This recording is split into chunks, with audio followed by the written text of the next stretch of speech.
tous, bienvenue dans cette nouvelle série vidéo Nina décrypte l'info, la série vidéo qui tente de démêler le vrai du faux. Aujourd'hui, on parle Europe et Covid avec Jessica Chamba.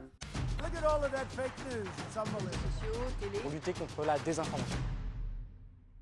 Les Britanniques sont beaucoup plus efficaces que les Européens dans leur stratégie vaccinale. Vrai ou faux ? Alors là, Nina, ça dépend de quel point de vue on se place.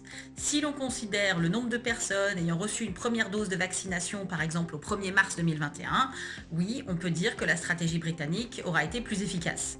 Mais si l'on considère la globalité des coûts économiques et sociaux induits, il faut constater que les Britanniques ont été frappés par une deuxième vague beaucoup plus forte que le reste du continent européen.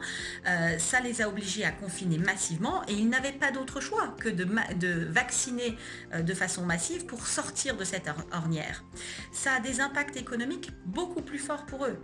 Et les Britanniques ont également payé plus cher l'achat de leurs vaccins, contrairement aux pays de l'Union européenne pour lesquels la Commission a pu prendre en charge l'achat de ces vaccins de façon groupée et à des prix compétitifs.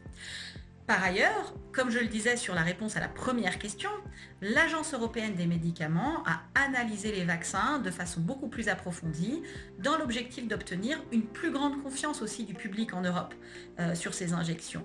Et voilà, imaginons la situation. Qu'est-ce qui se serait passé si on avait eu un scandale, si on avait eu des difficultés pour cause de précipitation? Ça aurait été une véritable catastrophe. La stratégie des Britanniques, d'ailleurs, qui à un moment ont choisi d'allonger le délai entre la première et la deuxième dose, a été fortement remise en cause par les scientifiques qui se sont interrogés sur les impacts que cela pouvait avoir sur la mutation et l'évolution du virus. Une chose est certaine, cette épidémie, elle nous a obligés à vivre dans une forme d'incertitude.